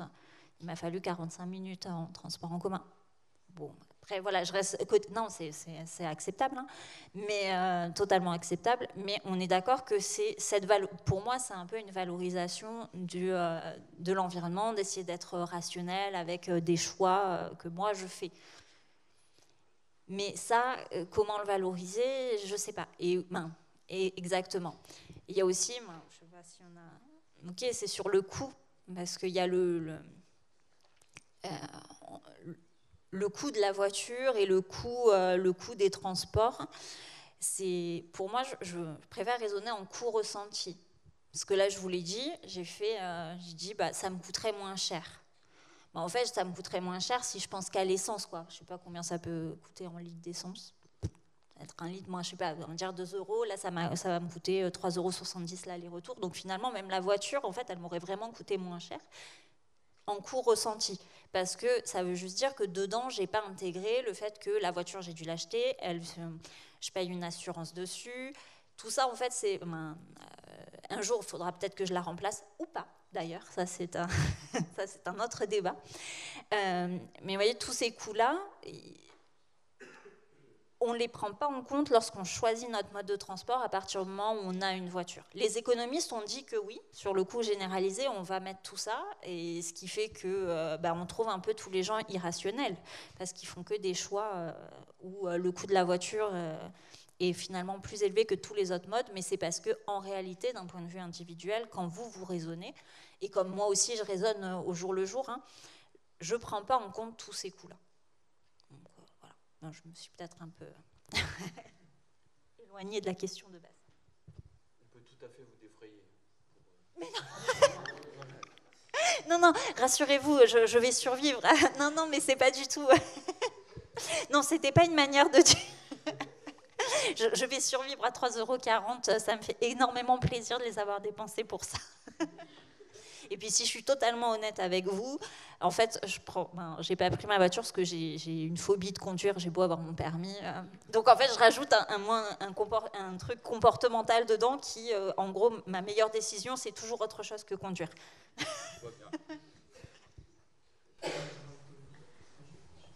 Si on passe du côté de la prise en compte de l'environnement dans la définition des politiques de transport humain, M. Bastin a parlé de la logique éviter, réduire et compenser. Est-ce que quand on met en place une politique de transport humain, on évite les impacts sur l'environnement, par exemple on construit un parc relais ou quelque chose comme ça? Est-ce qu'on réduit l'impact le plus possible, et surtout est-ce qu'on compense le coût environnemental de la construction d'un métro ou d'une nouvelle ligne de bus? Ouais. Alors, il y a cette logique de compensation, mais qui est une obligation, il me semble. Je suis à la limite de ce que je maîtrise aussi, mais donc effectivement, par exemple, quand la ligne B de métro et les parkings relais associés ont été construits, il y a eu des actions de compensation. Donc, par exemple, sur le campus de Beaulieu, il y a eu la redécouverte il y a un aménagement d'une croix verte avec la redécouverte d'une petite rivière qui circule dans ce secteur-là. Donc il y a eu des actions de compensation. Après, il y a aussi le fait que cette infrastructure, elle est faite pour décarboner les déplacements. Donc par nature, on va dire, elle a cette visée-là. Maintenant, je rebondis sur votre question. Vous parliez d'éviter, réduire, compenser. On essaye aussi d'éviter. Et d'ailleurs, M. Bastin l'a pris en exemple dans son propos, en parlant de la ligne A du métro et du décalage des horaires de Villejean Université, enfin du campus de Villejean, qui a permis en fait d'éviter ou de repousser d'au moins 10-15 ans l'achat de rames supplémentaires en fait, pour la ligne A et même de construction d'une arrière-gare au terminus Kennedy qui est maintenant en cours là. Mais s'il n'y avait pas eu cette action d'agir sur la demande de transport et non pas sur l'offre, il aurait fallu faire ces travaux-là et ces acquisitions 15 ans plus tôt. Et donc en faisant ça, on a évité. Et cette démarche qui a été faite sur la ligne A en 2012, elle est aussi en cours sur la ligne B, parce qu'on a un peu le même phénomène d'hyperpointe qui est généré par la scolaires et universitaires dans le secteur de Joliot-Curie, Beaulieu. Et donc là, il y a un travail avec ces différents acteurs, donc les établissements, les lycées, l'université, pour essayer de décaler, enfin du moins d'articuler intelligemment, on va dire, les horaires de démarrage et de fin des cours, pour éviter d'avoir comme sur la ligne A, d'avoir à acheter des rames supplémentaires trop rapidement. Donc ça, c'est vraiment pour moi le meilleur exemple de cette logique évitée appliquée à la mobilité. On pourrait aussi citer le télétravail, même s'il a des effets rebonds. Enfin, bon, puisqu'il y a des études qui montrent que quand on réduit ces temps de déplacement liés au travail, en fait, dans la semaine, on va peut-être les augmenter le week-end ou sur d'autres types de mobilité. Donc l'effet réel, il n'est pas forcément évident en termes de gaz à effet de serre émis au global. Mais en tout cas, là aussi, ça permet de diminuer la pression sur les hyperpointes et tous les investissements qui sont associés à la gestion de cette hyperpointe. On va maintenant passer au thème tarifaire, qu'on a un peu abordé. Est-ce que vous pourriez nous expliquer quelle est la stratégie de tarification des transports communs à Rennes et dans les grandes villes françaises, s'il y a des tarifications différentes? Et ensuite, on passera sur la question de la gratuité, qui est tant attendue. Sur la tarification, alors moi j'ai eu des vagues souvenirs d'un intervenant quand j'étais en Master 2 du réseau Bas de la TAM à Montpellier, qui nous avait expliqué, en gros, c'est financé soit par les résidents, avec les abonnements, soit par les extérieurs ou les usagers ponctuels. Alors après, c'est qu'une toute petite, on va dire ce que vous payez, quoi, le prix du billet, voilà, il y a un peu ces deux politiques qui s'opposent et qui font rebondir sur la gratuité, mais bien évidemment, l'usager, dans tous les cas, ne paye pas le vrai coût du transport en commun, hein, sinon on ne les prendrait pas. Mais voilà, c'est un financement, mais qu'en gros, il y a deux stratégies tarifaires. Armelle en parlera certainement mieux, hein, mais que soit on fait payer plutôt les extérieurs, c'est plutôt financé par les gens qui viennent ponctuellement ou qui se déplacent ponctuellement, soit c'est à travers les abonnements, etc. Et ça peut être des combinaisons, forcément, tout n'est pas, c'est pas l'un ou l'autre, hein. Souvent, c'est des combinaisons des deux. Donc effectivement, rappeler que, alors si on prend l'exemple de Rennes, mais on est à peu près dans la moyenne nationale, je dirais. On a un taux de couverture, donc des recettes sur de ventes de titres par rapport aux dépenses, à ce que ça coûte, d'à peu près 30%. Donc effectivement, dit autrement, si on voulait que le service de transport ne soit pas déficitaire, il faudrait multiplier par 3 tous les tarifs. Donc Maïté aurait payé non pas 3,40 €, mais 3 fois plus. Donc ce matin, voilà, ouais, peut-être. Et pareil pour les abonnements, etc. Donc c'est un premier point. Alors, à savoir que les 70% qui restent, c'est principalement financé par ce qu'on appelle le versement mobilité, qui est une taxe sur les entreprises, sur la masse salariale des entreprises. Donc toutes les entreprises de plus de... Alors je ne sais plus si c'est 11 ou 9, mais ça a changé, je crois que c'est... 10 salariés. 10 D'accord, bon, 10, moi j'avais 9 ou 11 en tête. Ouais. Qui versent en fait un pourcentage de leur masse salariale pour financer le réseau de transport.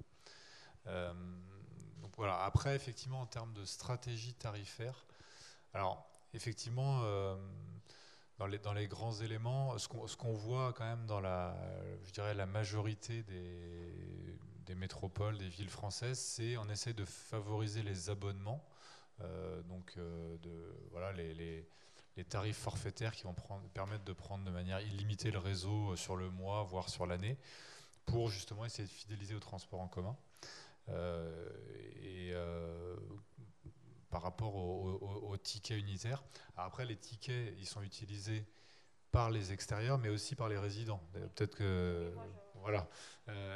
Tout le monde n'est pas abonné. Par exemple, sur Rennes Métropole, on a à peu près 160 000 abonnés au transport en commun, sur une population de à peu près 450 000, sachant qu'on a aussi des abonnés qui sont hors métropole, hein, qui habitent un peu au-delà, sur l'aire d'attraction de Rennes, et qui l'utilisent tous les jours. Donc voilà. Après, il y a un autre élément de stratégie aussi qu'on retrouve beaucoup, c'est la tarification solidaire. Donc c'est en fait d'avoir des tarifs réduits sous conditions de ressources. Donc si on prend l'exemple de Rennes Métropole, on a la gratuité des transports ou une réduction qui peut être de 50 ou de 85% selon ses revenus, qui est accordée donc, pour les personnes qui sont en dessous d'un certain seuil de revenus. Et toujours pour donner des chiffres, hein, on a à peu près un voyage sur 3 qu'on enregistre sur le réseau qui est fait par une personne qui est éligible en fait qui bénéficie de cette tarification réduite. Et même si je prends juste la gratuité, les personnes qui voyagent gratuitement, c'est 1 sur 4. Donc c'est déjà, c'est pour dire que c'est une politique, on va dire, à grande échelle qui touche énormément de monde, hein, parce qu'il y a un ménage sur 3 de la métropole qui est éligible en fait à cette tarification réduite. Voilà. Après, il y a le sujet de la gratuité, mais on va y venir après, de la gratuité des transports. Mais voilà pour donner un peu un panorama de la stratégie tarifaire. Justement, du coup, sur ce sujet de la gratuité, alors vous avez mis en avant que des études avaient montré que le report modal n'était pas forcément très favorable. Est-ce que c'est vrai partout? Et dans le même temps, quelles sont les conditions à réunir pour que la gratuité soit viable dans une ville? Et est-ce que ça a été déjà envisagé comme solution pour la ville de Rennes?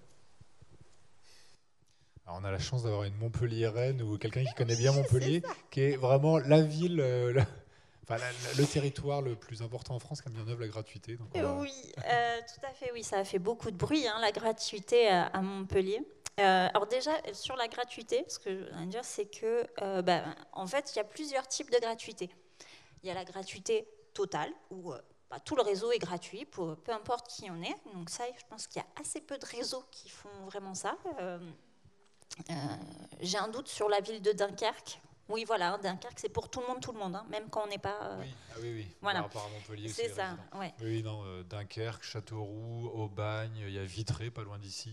Mais c'est Dunkerque, Niort aussi. Voilà, mais la plus importante, c'est Dunkerque. Voilà, qui est en gratuité totale. Donc, et Dunkerque, l'effet de la gratuité, eux, ils ont vu une hausse de la fréquentation. Par contre, je ne saurais pas dire si c'est... sur qui ils ont pris, parce que c'est on revient toujours un peu aux mêmes notions, hein. Gratuité, oui, vous avez plus de monde dans les transports, mais qui sont-ils? Est-ce que c'est des gens qui avant ne pouvaient pas prendre les transports en commun parce qu'ils devaient payer? Est-ce que c'est juste, comme vous avez dit Armel, c'est oh là là, je dois marcher 300 mètres, finalement le bus arrive, je monte dedans, voilà, on ne sait pas trop. Et Dunkerque, juste pour rebondir, c'était un projet global où le réseau, où l'offre a été énormément améliorée. Donc en fait, ils ont voulu vraiment faire un choc d'attractivité des transports en améliorant considérablement les cadences des lignes et les possibilités de déplacement, en passant à la gratuité. Et j'ai un doute, mais je ne sais plus si le centre-ville a été requalifié aussi à ce moment-là, et où il y a eu des contraintes sur le stationnement. Donc ils ont vraiment joué sur tous les leviers du mix, et ils ont eu effectivement des résultats très très positifs. Après, ce qu'on disait, hein, c'est que les détracteurs disent qu'il y a aussi eu beaucoup de reports de la marche à pied et du vélo vers les bus. Après, deuxième type de gratuité, c'est la gratuité partielle, où ça va être selon une journée, et ou pour des types d'usagers. Donc Rennes fait de la gratuité, hein, le réseau Rennes Métropole. Vous faites une forme de gratuité. Et après, il y a la gratuité totale pour les résidents, ce que fait la ville de Montpellier. Où, en fait, ils ont été par étapes. Alors, quand ils sont passés à la gratuité, j'étais déjà à Rennes, mais j'ai suivi ça, j'ai eu plein d'infos. Ils ont commencé par étapes. Tout d'abord, c'était les week-ends pour les résidents, les plus jeunes et les plus âgés.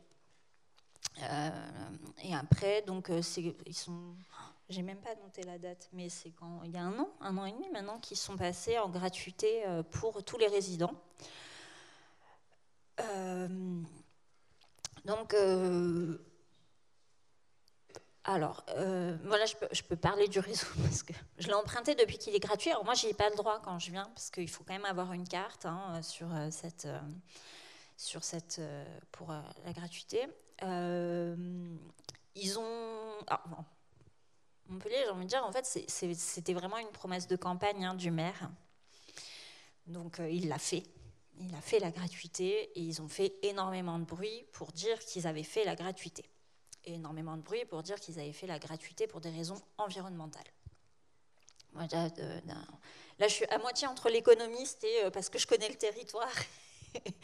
Je ne sais pas si c'est vraiment des raisons environnementales qui ont fait pousser ça, parce que, voilà, on n'est pas sûr. Et alors ils disent qu'ils vont réussir à financer ça par le versement mobilité, justement. Faut savoir que c'est vraiment que pour les résidents, hein, donc il faut avoir une carte. Si vous vivez juste à l'extérieur de Montpellier ou vous travaillez sur Montpellier, il vous faut un abonnement. Je ne sais plus, les prix ont fortement augmenté, me semble-t-il. Peut-être pas sur la partie abonnement, mais par contre le billet, le trajet a été un trajet, un aller, on est autour de 2 €, je crois. Voilà, c'est ouais, je pourrais appeler mon conjoint, il me dirait, parce qu'il est à Montpellier en ce moment. Mais voilà, il y a eu vraiment une augmentation. Et comment ils financent aussi? Ils financent ce qu'ils ont annoncé, c'est de dire on va financer en enlevant des bornes d'achat de tickets. Donc ils ont enlevé, je crois, 50% des bornes. Et maintenant, il faut passer par une application, leur application, acheter les billets avant. Et où Montpellier aussi va avoir peut-être un petit souci à terme, parce que en fait, on n'a plus besoin de valider comme on peut faire quand on arrive. Et là, d'un point de vue d'économiste qui fait de l'empirique, en fait, je ne sais pas comment ils vont réussir à avoir leur niveau de fréquentation. Parce qu'ils ont annoncé aussi, on va dire que ma belle-mère est toujours à Montpellier, donc quand je vais chez elle, je lis toutes les plaquettes d'information de la ville, notamment sur la gratuité, je me suis particulièrement intéressée à ça. Ils annoncent qu'ils vont mettre en place des capteurs pour réussir à comptabiliser le nombre des gens. Par contre, pour l'instant, rien n'est équipé. Hein. Ce que j'ai compris, il y a peut-être 2 trams, en sachant que Montpellier, ils sont à 4 lignes de tram, ils sont en train de construire la 5e. Bon, voilà. Donc, la fréquentation, je ne sais pas du tout comment ils vont réussir à dire ce qui s'est passé. Et aussi, moi, ça me pose des questions sur les investissements futurs. Parce que, voilà, moi j'ai vécu 10 ans à Montpellier et les trams, il y a 10 ans de ça, ils étaient déjà blindés comme c'était pas permis. Il y a des temps d'attente assez élevés. Là, je vais un peu faire je trouve que le réseau de Rennes est très bien. Les trams, c'est pour certaines lignes, c'est entre 30 et 45 minutes d'attente quand on est en période creuse, quoi. Donc le soir, vous sortez, vous allez boire un coup dans les bons endroits à Montpellier, puis vous vérifiez bien que votre tram est là, parce que sinon vous allez attendre 45 minutes. Donc il ne faut pas vous louper. Donc, voilà. Et tout ça, moi, la manière dont ils ont mis en place la gratuité m'interroge vraiment sur leur financement à long terme et sur comment ils vont pouvoir investir après, s'ils ne connaissent pas vraiment l'état de leur réseau, de savoir est-ce que le réseau est bondé ou pas. Voilà, c'est un peu les questions que je me pose pour ça. Et on peut se poser les questions parce que c'est aussi un gros réseau. Voilà. Et bon, alors là, c'est un peu discussion de comptoir, mais alors, à prendre avec des pincettes, hein, parce que forcément, j'ai encore pas mal de belles familles et des amis sur place qui nous disent que la congestion à Montpellier, c'est horrible. Voilà. Et alors qu'ils avaient voulu sortir la voiture. Après, il y a 10 ans de ça aussi, ils ont créé... Montpellier était une des seules villes en France de cette taille-là qui n'avait pas de rocade. D'ailleurs, quand je suis arrivée à Rennes, je ne comprenais pas bien le principe de la rocade. On a des habitudes aussi. Et en fait, il y a une dizaine d'années, ils ont doublé l'autoroute A9. Ce qui, maintenant, maintenant, on trouve que c'est...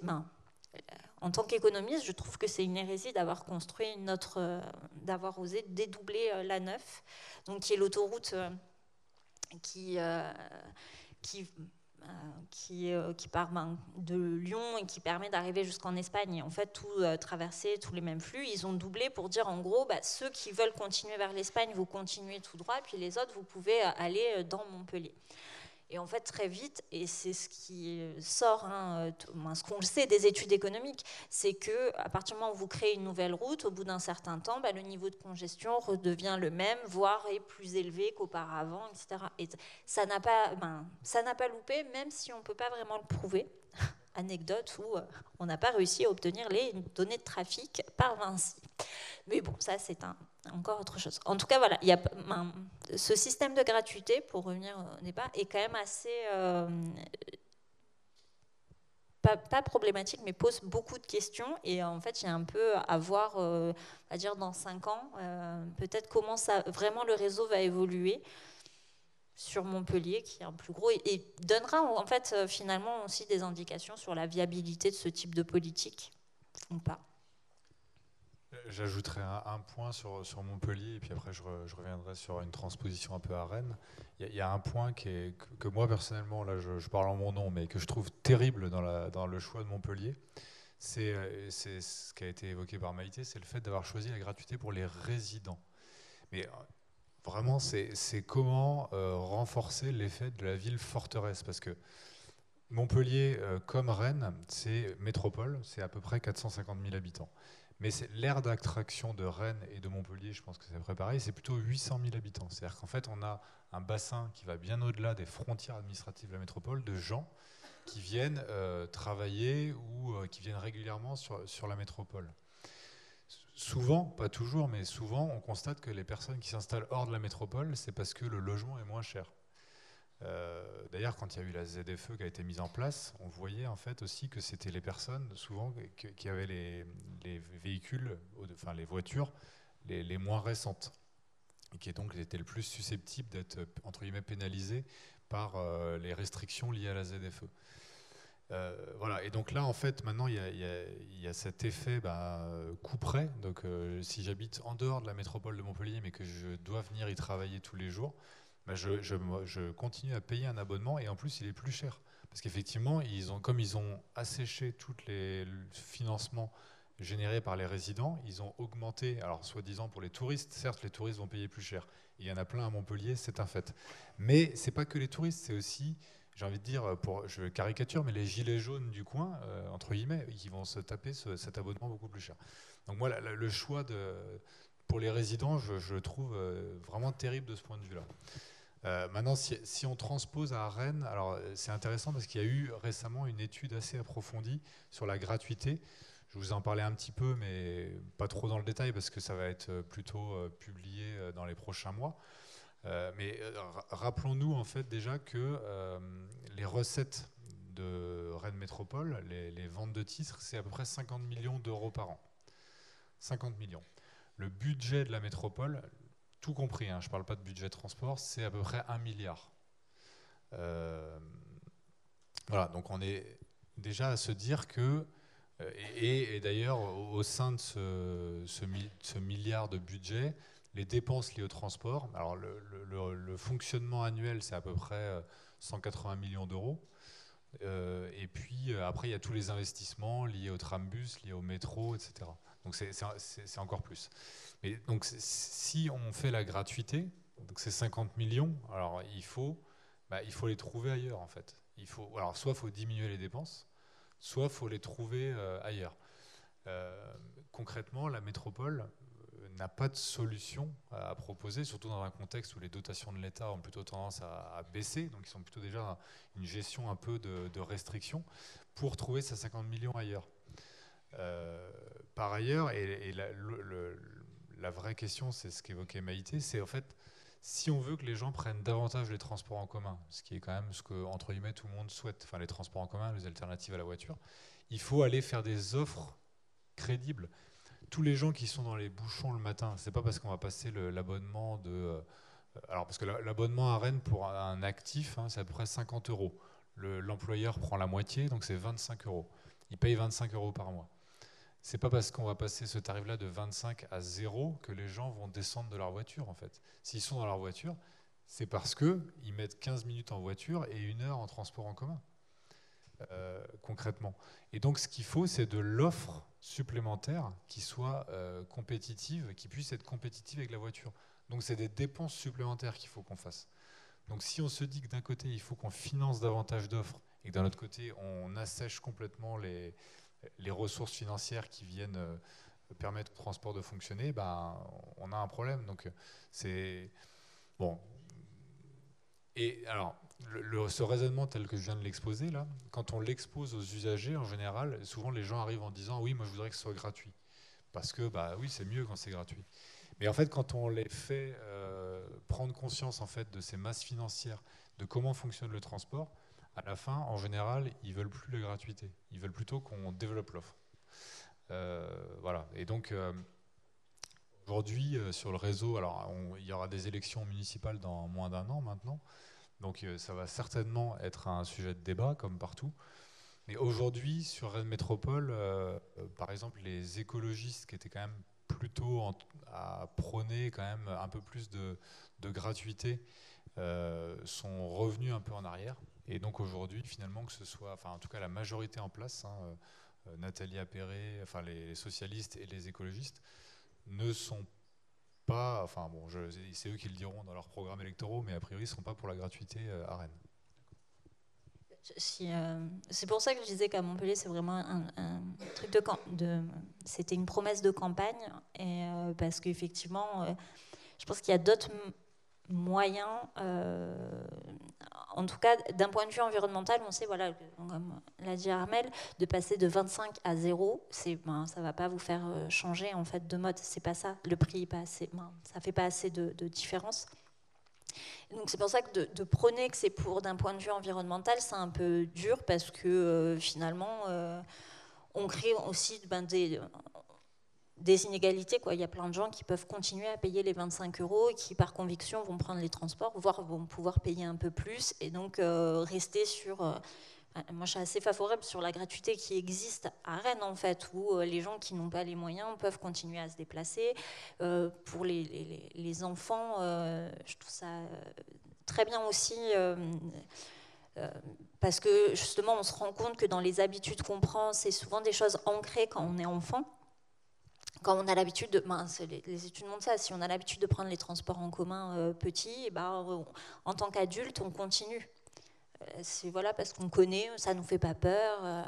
Et à l'inverse, si on a eu l'habitude de prendre la voiture, on continue, on est plus à même de prendre la voiture. Donc voilà, je trouve que ce type de gratuité plus égalitaire, en fait, plus équitable peut-être, et serait plus bénéfique en termes de bien-être, vu qu'on veut parler de bien-être, pour la société, que de dire tout le monde est gratuit, voilà. Effectivement, moi je me dis individuellement, je vis vraiment pas loin, etc. Je prends très peu j'ai pas d'abonnement parce que j'en ai pas besoin. Je peux aller au travail à pied et donc ponctuellement je le prends. Effectivement, si on instaure la gratuité, je risque de prendre les transports, mais en fait, c'est presque terrible pour ma santé, quoi. Je vais moins marcher, je vais aller sur un réseau dont je n'ai pas l'utilité. Autant laisser la place à ceux qui en ont vraiment besoin. Donc il y a cette prise de conscience-là à avoir lorsqu'on évoque la gratuité et voir lorsqu'on évoque tout type de déplacement. Un peu. On va passer à un autre thème qui est aussi votre spécialité, c'est le thème de l'information aux voyageurs. Quel est l'impact de la qualité de l'information aux voyageurs, de la fiabilité de l'information dans le bien-être des usagers et aussi dans le report modal ? Alors, dans le report modal, il est quasiment nul, je l'ai déjà dit. Voilà. Par contre, la qualité de l'information, elle est recherchée et elle a des effets assez bénéfiques en fait, sur la réduction du temps de trajet. Au sens où, si on a des infos de qualité et fiables, ça permet de mieux s'organiser et pour arriver au bon moment à son arrêt de métro, à son arrêt de bus, etc. Et ça a aussi un effet sur le sentiment de sécurité, alors notamment des femmes, où c'est en fait un peu stressant de devoir attendre le bus seul, soit en journée ou la nuit, mais encore plus la nuit. Et donc voilà, d'avoir une information de qualité et fiable, ça permet d'améliorer ce sentiment-là. Et après, sur les changements de mode, voilà, pas grand-chose de plus que ce que j'ai déjà dit, donc à savoir plutôt une optimisation du mode déjà en place, où pareil, on réduit le temps de trajet, mais en optimisant au maximum. Le chaînage, si on prend les transports en commun ou sa voiture, la durée. Sur les itinéraires, on est pareil. L'information voilà, elle permet de prendre la petite route de campagne. Parce que l'itinéraire en transport en commun, on n'en parle pas, hein, parce qu'on ne choisit pas, d'accord ? Vous n'allez pas dire au chauffeur de bus, monsieur, s'il vous plaît, passez plutôt par là. On a quand même l'arrêt à la demande Oui, à partir de 22h, je me permets de le rappeler. Non, mais j'y pensais que l'arrêt, voilà, mais ce qui est très bien. Sur l'itinéraire de la ligne. Là, j'étais vraiment, dire, faites un petit détour, s'il vous plaît. Sur le mode et choix des heures de départ, parce que ça aussi, ça rentre en ligne de compte. On est pareil, mais ça n'a pas beaucoup d'impact.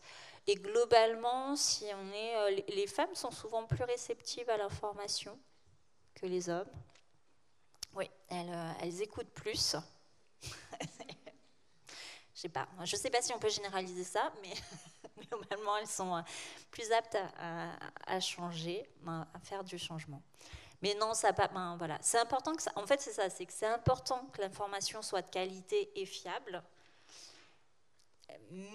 Mais ça n'a pas beaucoup d'influence si on se dit que l'influence principale qu'on veut avoir, c'est de faire basculer les gens vers un mode plus respectueux de l'environnement.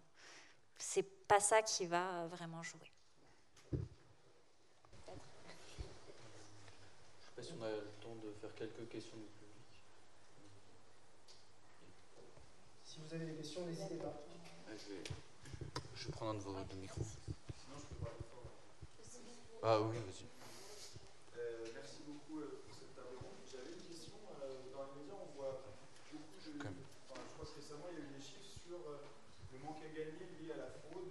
En région parisienne, je crois que Valérie Pécresse l'estimait à 700-800 millions par an. Et du coup, là, vous parlez des tarifs solidaires. Est-ce que justement, ça a un impact, vous arrivez à, autrement que par le renforcement des contrôles, à faire baisser la fraude et globalement... quelle est la politique de la métropole et des opérateurs pour faire en sorte de réduire la fraude autrement que par le contrôle et entre guillemets l'aspect coercitif, on va dire. Merci. Alors effectivement, sur le réseau de Rennes, c'est un indicateur, la fraude, effectivement, qu'on suit, on va dire comme le lait sur le feu. C'est quelque chose qui est mesuré par enquête 2 fois par an, tous les ans. On est autour de 10% à peu près de fraude. Alors quand je dis fraude, c'est vraiment des gens qui ont voyagé sans payer. C'est-à-dire que si vous avez un abonnement mais que vous ne l'avez pas validé, on ne va pas forcément compter ça, on va le compter différemment. Donc 10%, je vous ai parlé tout à l'heure du volume annuel de nos recettes, c'était 50 millions d'euros par an. Donc vous faites le calcul, c'est à peu près le manque à gagner, il est à peu près de 5 millions. Alors comment on fait effectivement, ce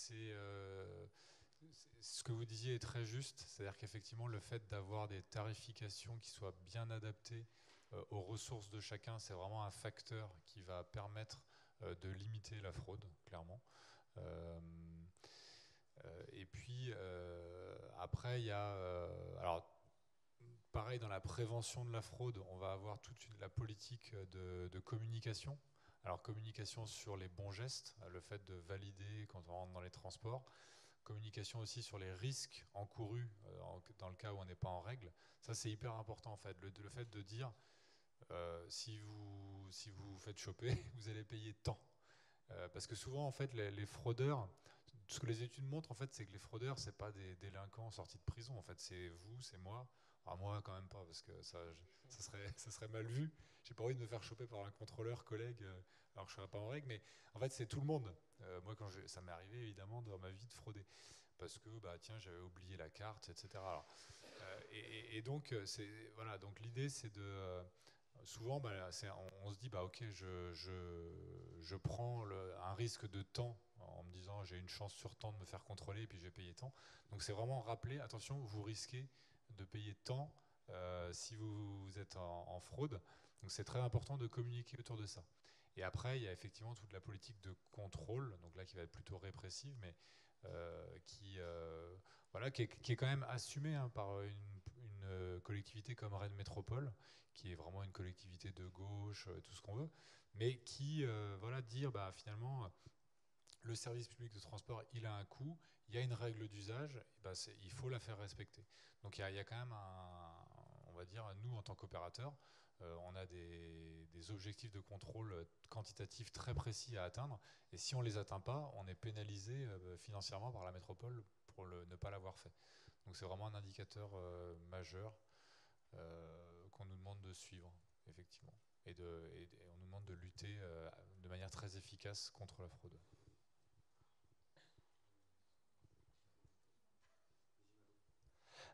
Donc bonjour à tous, merci pour cette discussion très intéressante.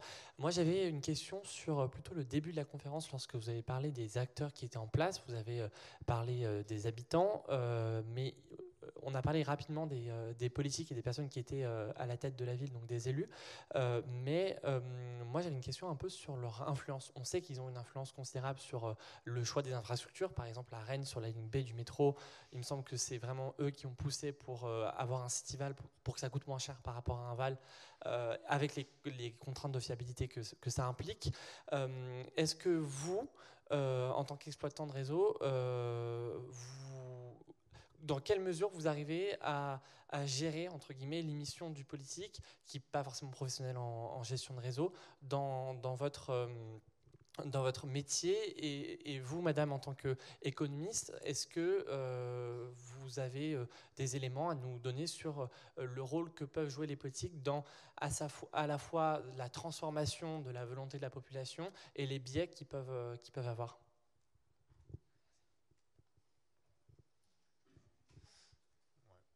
Alors, donc j'espère que j'ai bien compris la question. Nous, effectivement, les élus ont un rôle fondamental dans la définition des politiques. On a rappelé, par exemple, que la gratuité à Montpellier, c'était un engagement de mandat de, j'ai oublié son Michael, du maire de Montpellier, de la Fosse, voilà. Que, par exemple, le métro rennais, c'est vraiment un choix politique très fort d'Edmond Hervé à l'époque. Il a joué son élection en 1995 là-dessus. C'était vraiment pour ou contre le métro. Sachant que c'était un choix ultra audacieux, on a eu l'occasion de le rappeler à l'époque à Rennes. Aujourd'hui, Mathieu Teurier, qui est le vice-président mobilité, c'est vraiment lui qui a les clés du sujet localement et qui va, par exemple en ce moment, les projets de trambus, il fait toutes les concertations, vraiment c'est l'ambassadeur du sujet, il le porte énormément. Alors comment on arrive à gérer ça? Moi, je trouve qu'en tout cas, pour être sur le réseau Star et y travailler depuis plus de 10 ans, c'est extrêmement vertueux. La relation de travail entre élus, services techniques de la métropole et opérateurs est vraiment très très étroite. Et voilà, moi j'ai connu 3 vice-présidents différents depuis que je suis ici. Et les 3 sont vraiment à l'écoute, sont bosseurs énormément en fait. Ils maîtrisent, c'est impressionnant d'ailleurs la maîtrise qu'ils peuvent acquérir des sujets en aussi peu de temps, sachant que c'est pas des spécialistes forcément à la base. Et donc voilà, il y a vraiment ce travail très fin entre les différents maillons de la chaîne qui fait qu'après, ils portent des décisions qui sont des décisions mûries et donc voilà, qui ne vont pas nous prendre au dépourvu. Et juste un point, je réagis sur le Val Cityval, là, parce qu'il y avait une petite... il y avait un petit parti pris, entre guillemets, si je peux me permettre, dans ce que vous avez dit. Il faut savoir quand même que le Val de Rennes, donc la ligne A, a été mise en service en 2002, mais c'est une technologie qui avait déjà été mise en service précédemment à Toulouse, à Lille, et la première fois c'était à Lille en 1983. Donc et c'était grosso modo la même technologie. Donc c'est une technologie des années 70 en fait, qui est très performante. La ligne A, on aimerait avoir ce niveau de performance et de fiabilité avec la ligne B, on espère que ça viendra. Donc très performante, mais avec une informatique des années 70.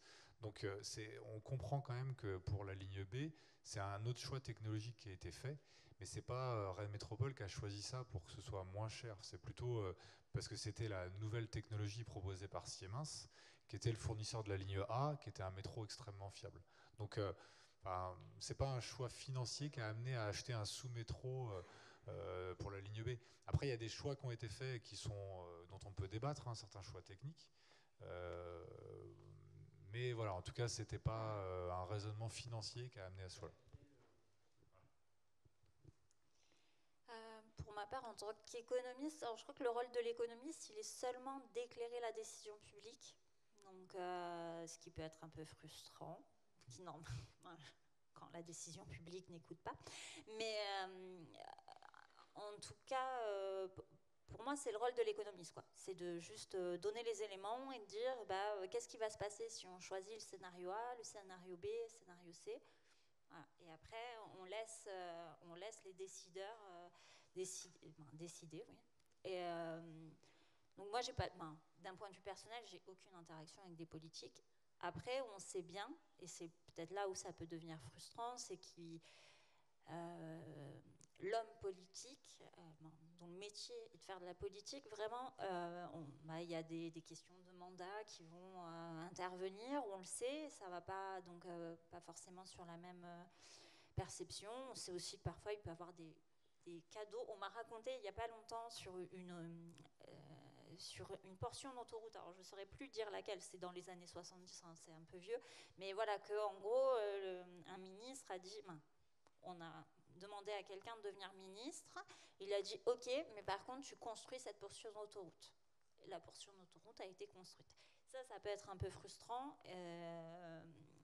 si ça existe toujours, quoi, de voir que certaines décisions ne sont pas là pour le bien-être collectif, mais vont répondre à une volonté d'une personne dont le métier est d'être un politique. Mais il faut espérer que ça arrive de moins en moins souvent et que les économistes sont de plus en plus convaincants sur leurs calculs et permettent de prendre vraiment les meilleures décisions pour le bien-être collectif. En tout cas, moi j'ai une vision assez locale, mais je suis personnellement, je suis impressionné par l'intelligence collective du territoire, sincèrement. Justement, on a ce phénomène-là qu'on ne constate pas ici, de clientélisme, mais plutôt de recherche, en tout cas, de l'intérêt général. Et enfin, le slogan de Rennes, alors il l'utilise moins, mais c'était vivre en intelligence. Moi, personnellement, je trouve que c'est extrêmement vrai dans la décision, en tout cas, autour de la mobilité, la décision politique et opérationnelle autour de la mobilité. Et ce sera le mot de la fin. Merci beaucoup pour cette table ronde et un bon appétit à tout le monde. La prochaine table ronde commence à 13h30. Voilà. Merci.